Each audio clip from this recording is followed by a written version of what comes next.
Hi, this is Srinivas Oleti. Welcome to political talk show. ఇవాళ మన అతిథి ప్రొఫెసర్ కె నాగేశ్వర్ గారు. నాగేశ్వర్ గారు నమస్తే సార్. నమస్తే అండి. సార్, ముందుగా పుల్వామా దగ్గర వీరమరణం పొందిన మన జవాన్లకు నివాళులర్పిస్తూ ఒకసారి వాళ్ళకి మనం నివాళులర్పిస్తూ సంతాపం ప్రకటిస్తూ ఈ సర్జికల్ స్ట్రైక్స్ మరోసారి చేయాలా అని అనిపించేటట్టు తయారైంది సార్, ఏమంటారు? ఇప్పుడు పాకిస్తాన్తో మిలిటరీగా మనం ఎదుర్కోవాల్సింది, ఇంకో మార్గం లేదు. అయితే మనపై దాడి చేసినప్పుడే సర్జికల్ స్ట్రైక్స్ చేయనప్పుడు సర్జికల్ స్ట్రైక్స్ కాదు, సర్జికల్ స్ట్రైక్ చేయాలా వద్దా అనేది టీవీ ఛానల్లో చర్చ తీసుకునే నిర్ణయం కాదు. రాజకీయ పార్టీల వేదికలపైన, రాజకీయ నాయకుల సమావేశాల్లో, పార్టీల మీటింగ్లో తీసుకునే నిర్ణయాలు కాదు. ఆ మాటకొస్తే రాజకీయ నాయకుల ప్రచారం కొరకు తీసుకునే నిర్ణయం కాదు. ఇది వ్యూహాత్మక నిర్ణయాలు, స్ట్రాటజిక్ డిసిషన్స్ అంటారు. స్ట్రాటజిక్ డిసిషన్స్ అనేది దాని ప్రాస్ అండ్ కాన్స్, దాని కాన్సిక్వెన్సెస్ను ఆలోచించి వ్యూహాత్మక నిపుణులు, సైన్యంలో ఉండేటువంటి థింక్ ట్యాంక్ తీసుకునే నిర్ణయం. కానీ అన్ఫార్చునేట్లీ ఏమవుతుందంటే పాకిస్తాన్ అతి భయంకరమైన దుర్మార్గానికి పాల్పడుతూ వచ్చింది, ఇప్పటికి కూడా పాల్పడేది. సో ఈ పాల్పడుతున్నటువంటి పాకిస్తాన్ పట్ల మనం గట్టిగా ఉండాల్సిందే. చాలామంది మనం చాలా గట్టిగా ఉన్నాం ఇప్పటిదాకా అనుకుంటాం. ఆ మాటకొస్తే మోస్ట్ ఫేవర్డ్ నేషన్ స్టేటస్ ఉంది పాకిస్తాన్. అది భారతదేశం ఇప్పుడు విడ్రా చేసింది.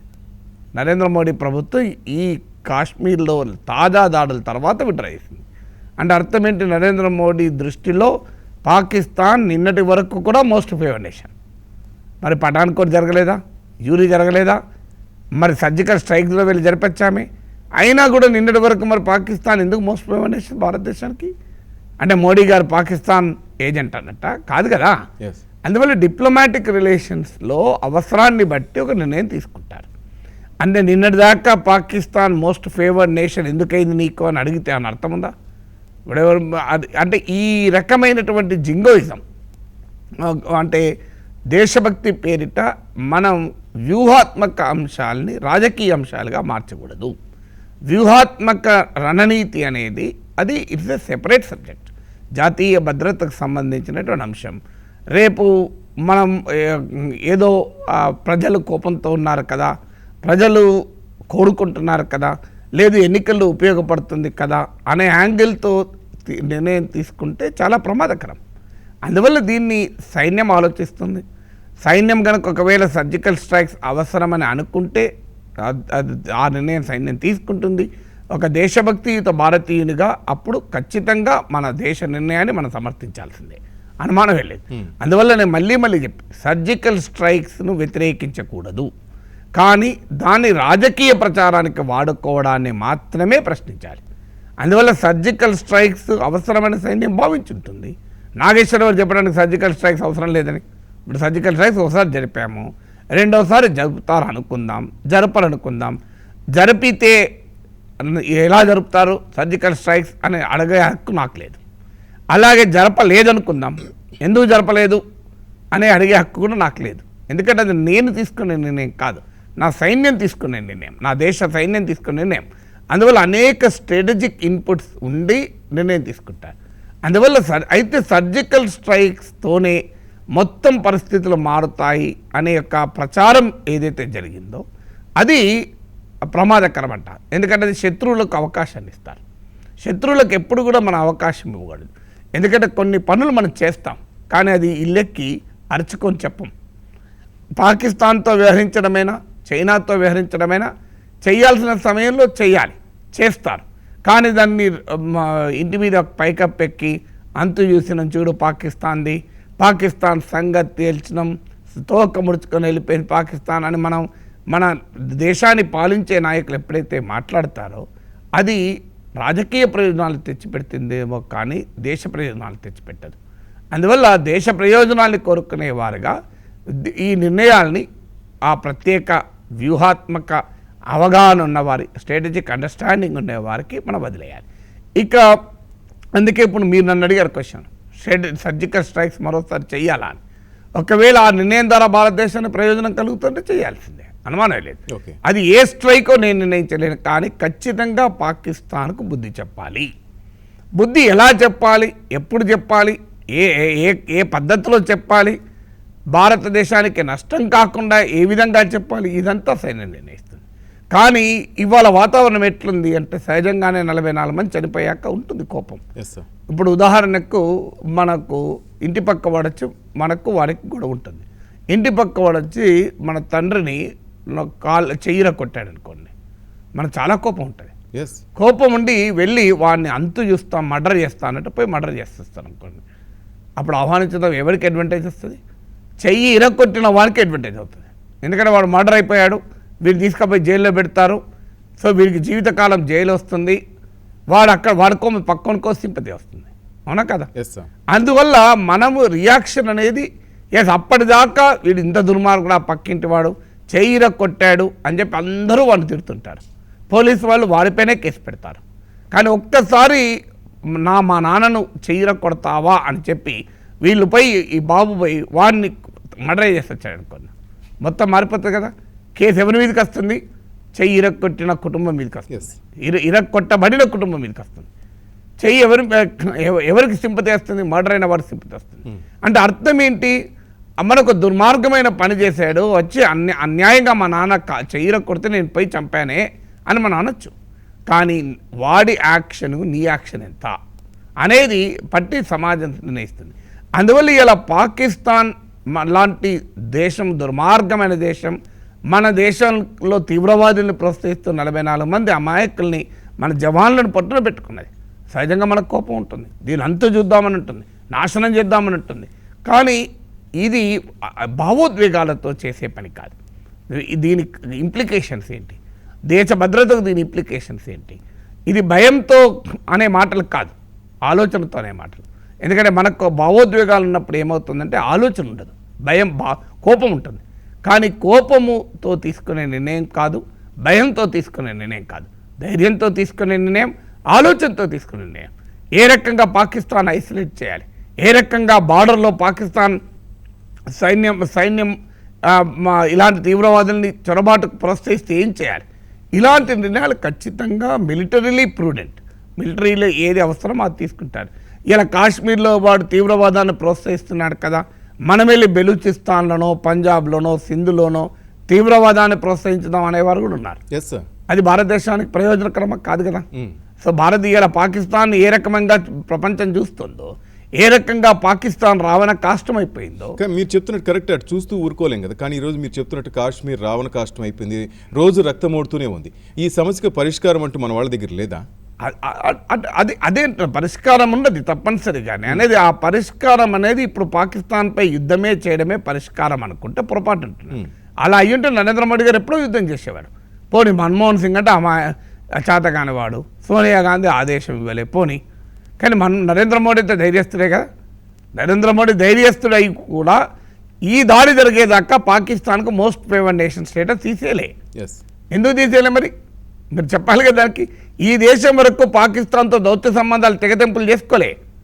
ఇప్పుడు ఉదాహరణకు అమెరికా వెనుజులా మధ్య ఘర్షణ జరుగుతుంది. వెనుజులా వెంటనే అమెరికాతో దౌత్య సంబంధాలు తెగతెంపులు చేసుకున్నది. మరి మనం అడుగుదాం నరేంద్ర మోడీని, మీరు ఎందుకు పాకిస్తాన్తో డిప్లొమాటిక్ రిలేషన్స్ ఉన్నాయి, తెగదెంపులు చేసుకోండి పాకిస్తాన్తో, మన రాయబారిని వెనక్కు పంపించండి, వాళ్ళ రాయబారిని తరిమి కొట్టండి అని మనం అన్నాం అనుకోండి, చాలా పవర్ఫుల్గా మాట్లాడచ్చు, ఎవరైనా మాట్లాడచ్చు. నిన్నటిదాకా మోస్ట్ ఫేవర్ నేషన్ ఎందుకు ఇచ్చావు నువ్వు, అసలు పాకిస్తాన్ సంగతే తేల్చి పడేద్దాం అనొచ్చు. కానీ నరేంద్ర మోడీ గారు ఎందుకు చేయడం లేదు? ఎక్కడైనా వెళ్ళి బాంబులు కురిపించండి మీరు ఇస్లామాబాద్ పైన, ఎందుకు కరాచీ పైన బాంబులు కురిపించండి, మన దగ్గర అణ్వాయుధాలు లేవా, తీసుకెళ్ళి అణ్వాయుధాలు వేసేద్దాం, పాకిస్తాన్ రూపు మాపోదాం అని ఎందుకు మోడీ గారు చేయడం లేదని మనం అడగలమా? అందువల్ల అది మోడీ గారికి భయంతో ఆగింది కాదు, ధైర్యం లేక ఆగింది కాదు, పాకిస్తాన్ మీద ప్రేమతో మోస్ట్ ఫేవర్ నేషన్ ఇవ్వలే. These are all decisions which are taken without any emotions.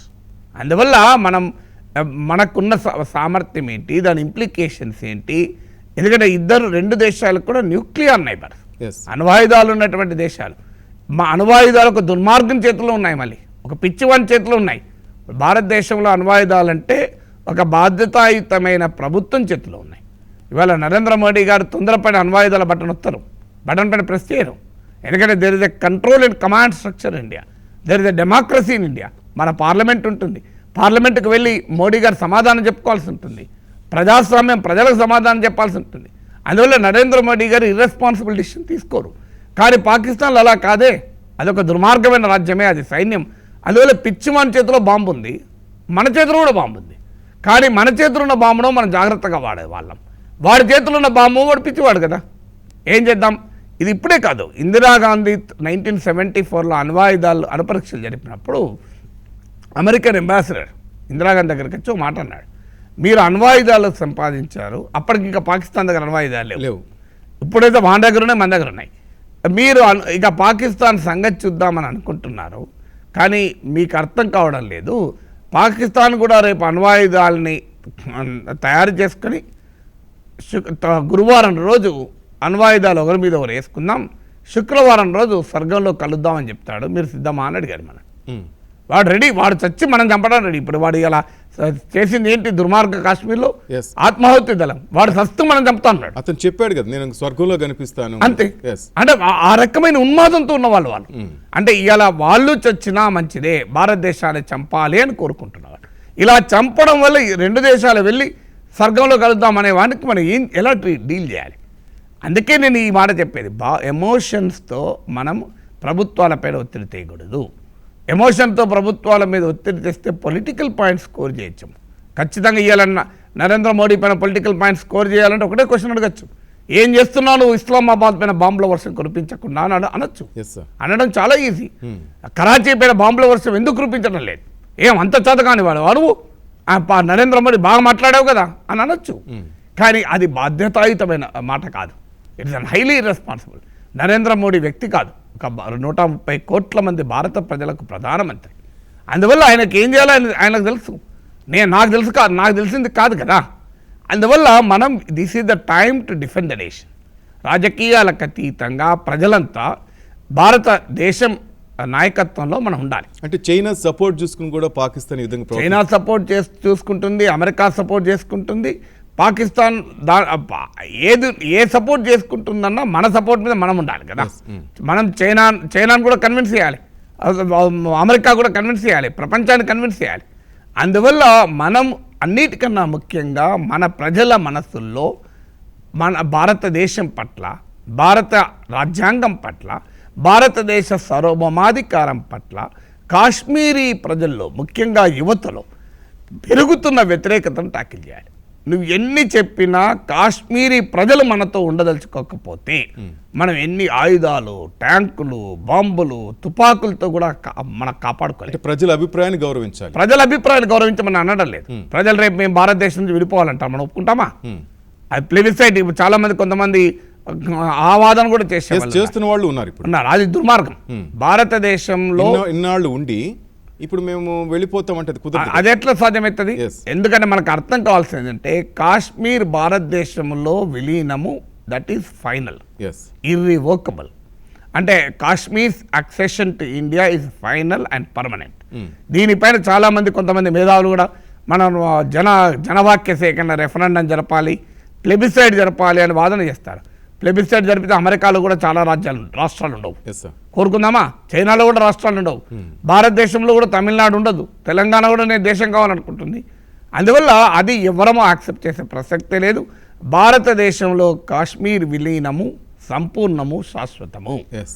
భారత రాజ్యాంగానికి లోబడి, భారతదేశ సార్వభౌమాధికారానికి లోబడి కాశ్మీరీ ప్రజల కోరికలు ఏవైనా ఉంటే మన్నించవచ్చు.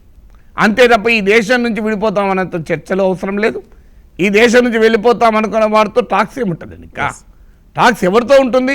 ఇప్పుడు విడాకులు తీసుకొని వెళ్ళిపోదాం అనుకున్న అనే భార్యాభర్తల మధ్య చర్చలు ఉండవు. కలిసి ఉందాం, కలిసి ఉండటానికి కొన్ని ఇబ్బందులు ఉన్నాయనే వారి మధ్య చర్చలు ఉంటాయి. కౌన్సిలింగ్ ఏదో ఒక రకంగా కౌన్సిలింగ్ ఉంటుంది, ఇద్దరు కలిసి పెద్ద మనుషులు మాట్లాడతారు, సో ఏదో ఒకటి ఉంటుంది.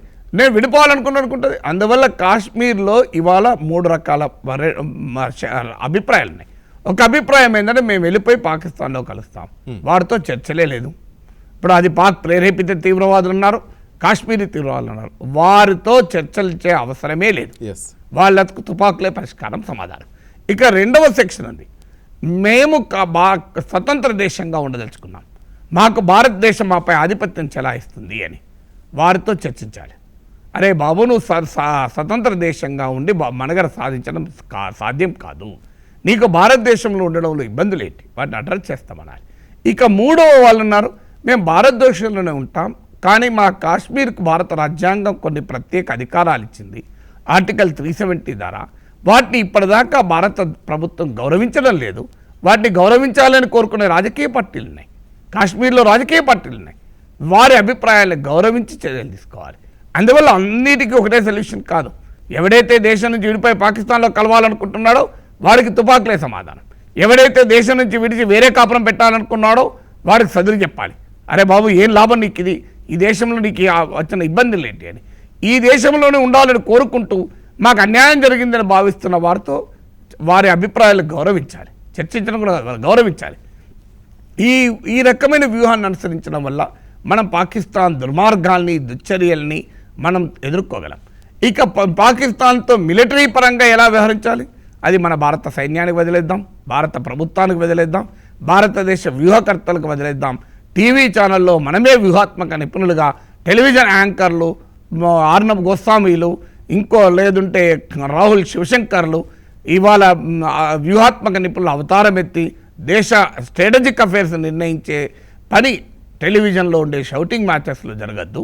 అది ఆర్మీ థింక్ ట్యాంక్లో స్ట్రాటజిక్ నిపుణుల్లో అత్యున్నత స్థాయి ప్రభుత్వాల్లో నిర్ణయాలు తీసుకుంటాయి. ఆ నిర్ణయాలు మన ప్రభుత్వాలు తీసుకున్నప్పుడు మనం మన ప్రభుత్వాల వెనకాల, మన దేశం వెనకాల పౌరులుగా, దేశభక్తియుత పౌరులుగా నిలబడదాం. అది మన దేశానికి ఉపయోగమని. అంతే తప్ప మనమే డిసిషన్లు తీసుకొని టెలివిజన్లో తేల్చిపడేస్తాం రేపొద్దున ఏం చేయాలి, నరేంద్ర మోడీ గారు రేపొద్దున ఎలా ఉండాలి అనేది మనం టీవీ ఛానల్లో కూర్చొని మనం భావోద్వేగాలను రెచ్చగొడుతూ నిర్ణయించుకుందాం అనుకుంటే అది అవివేకం అవుతుంది, అది దేశ ప్రయోజనాలు కూడా వ్యతిరేకం అవుతుంది. Good sir. నాగేశ్వర్ గారు, ఆంధ్రప్రదేశ్లో చూస్తున్నాం జంపింగ్ జపాంగులు రెడీ అయిపోయారు. టీడీపీ నుంచి వైఎస్ఆర్సీపీలోకి, వైఎస్ఆర్సీపీ నుంచి టీడీపీలోకి. టీడీపీలో ఉన్నప్పుడు చంద్రబాబు దేవుడు అంటున్నారు. ఇప్పుడు ఎగ్జాంపుల్ చూస్తే అవంతి శ్రీనివాస్ గారి, ఆమంచి కృష్ణమోహన్, ఇంకా దాసిరి జయరమేష్, ఇంకా రేపు మాపు కొంతమంది నేతలు కూడా రాబోతున్నారు.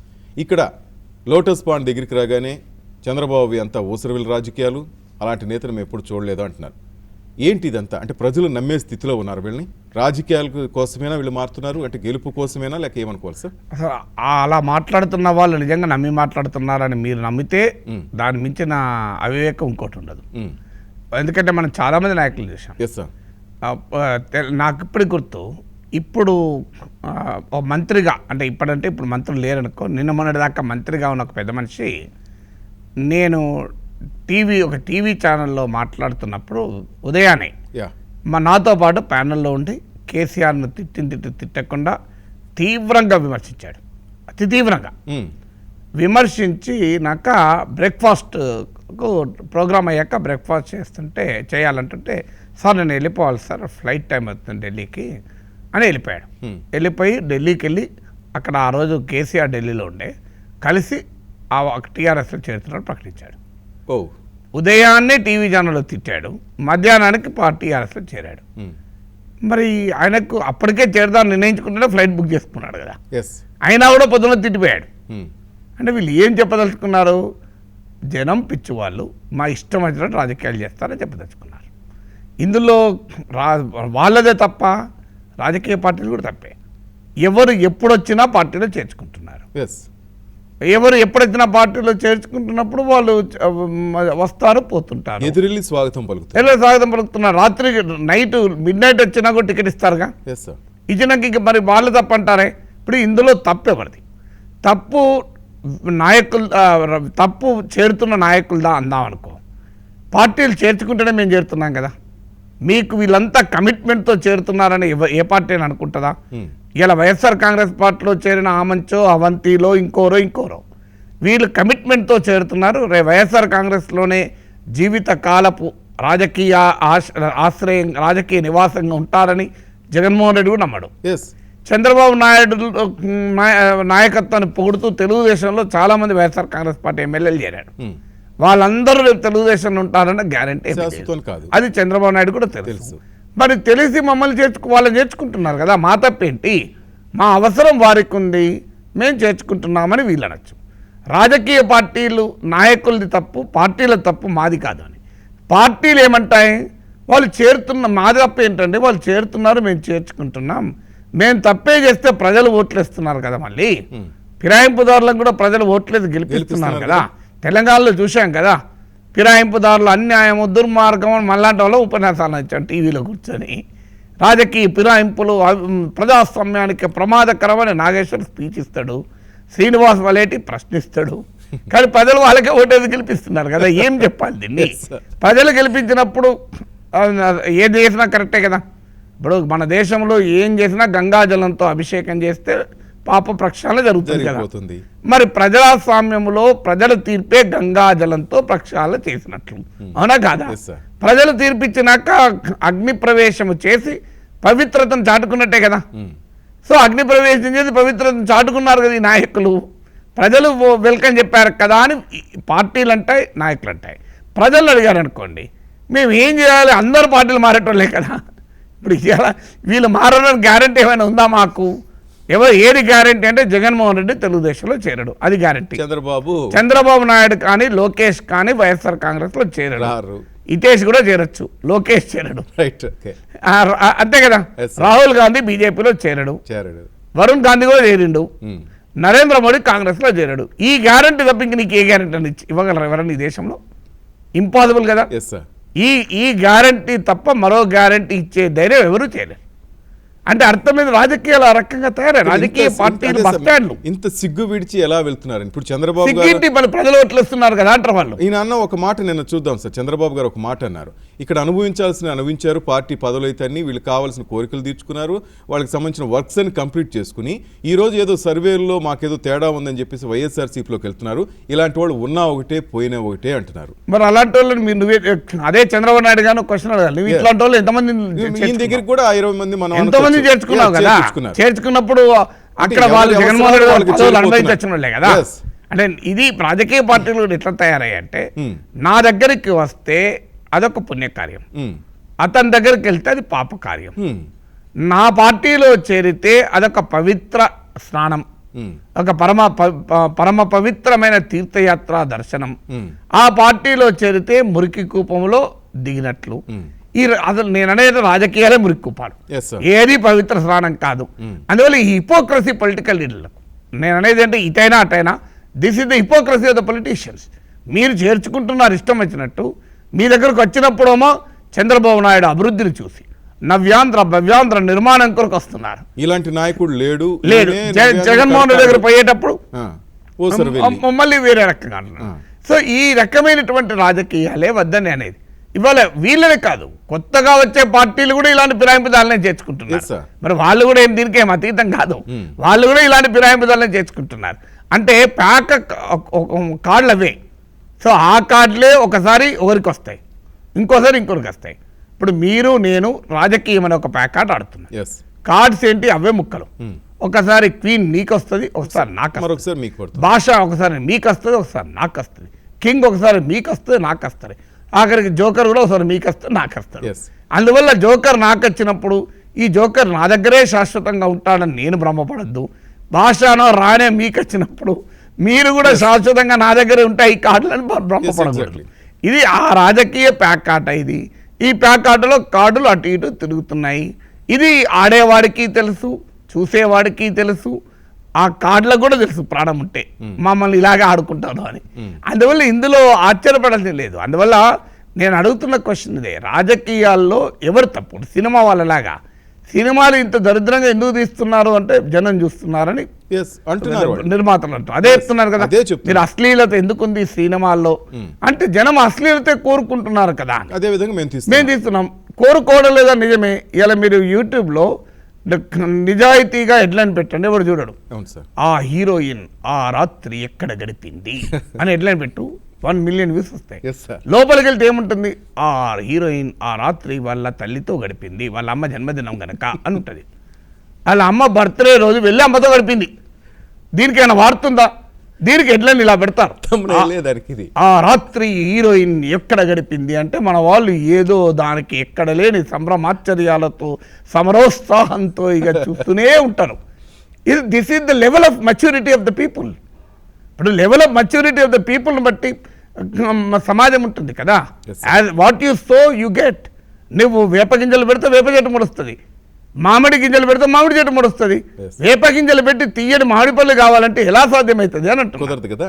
అందువల్ల ఇది ఇవాళ ప్రజలు ఈ ఫిరాయింపుదారులు ఎన్నుకున్నంత కాలం పార్టీ ఫిరాయింపులను ఆపడం ఎవరి తరము కాదు.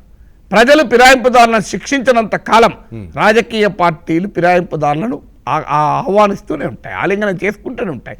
ఎందుకంటే వాళ్ళకి ఎన్నికల్లో గెలవడమే టార్గెట్.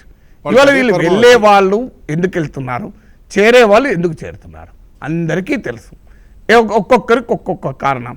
ఒక ఆయనకు ఎమ్మెల్యేగా పోటీ చేసి మంత్రి కావాలంటుంది, కానీ తన కులానికే చెందిన ఇంకో మంత్రి ఆ జిల్లాలోనే అక్కడే ఉంటాడు. సో ఈ పార్టీలో ఉన్నంతకాలం నాకు మంత్రి పదవి రాదు, నేనేం చేయాలి, ఇంకో పార్టీలో చేరాలి. మనందరికీ తెలుసు కదా, గంటా శ్రీనివాసరావు ఉన్నంతకాలం అవంతి శ్రీనివాస్కు మంత్రి రాదు, అవునా కదా? యనమల రామకృష్ణ ఉన్నంతకాలం గోరంట బుచ్చయ్య చౌదరికి మంత్రి రాదు. మన తెలియదు ఇవన్నీ. అంటే ఒక ఎగ్జాంపుల్ చెప్తున్నా, ఒక 2 ఎగ్జాంపుల్స్ మీకు చెప్పిన. అందువల్ల అంటే అని చెప్పి బుచ్చయ్య చౌదరి గారి పార్టీ మారలే పాప, ఆయన కమిటెడ్ గానే ఉన్నాడు. చెప్తున్న ఎగ్జాంపుల్ చెప్తున్నాను. ఇలా ప్రతి పార్టీలో కూడా ఈ అంశాలు ఉంటాయి. వాటిని కొంతకాలం అడ్జస్ట్ చేస్తుంటారు. రామ్ సుబ్బారెడ్డి, ఆదినారాయణ రెడ్డి ఇలా ఈయన ఆ పార్టీలో ఉంటే ఆయన ఈ పార్టీ ఉంటాడు, ఇద్దరు ఒకే పార్టీలో ఉన్న ఇప్పుడు ఒక ఆయన ఎంపీ ఇంకో ఆయన ఎమ్మెల్యేకి చేస్తారని చెప్పి అడ్జస్ట్మెంట్ అయిపోయింది.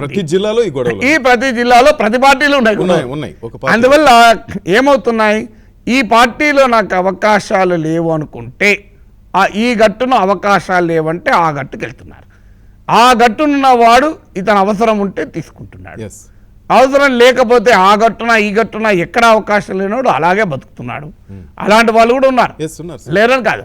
అందువల్ల ఆ గట్టునుంటావా ఈ గట్టునుంటావా నాగన్న అంటే ఏ గట్టున ఉపయోగం ఉంటే ఆ గట్టునుంటా నాగన్న, నువ్వు ఈ గట్ట ఆ గట్ట నన్ను అడగకు, ఏ గట్టున శాశ్వతంగా ఉండను అని చెప్తున్నారు. ఇది వాళ్ళ political talk show. Keep watching 99 TV.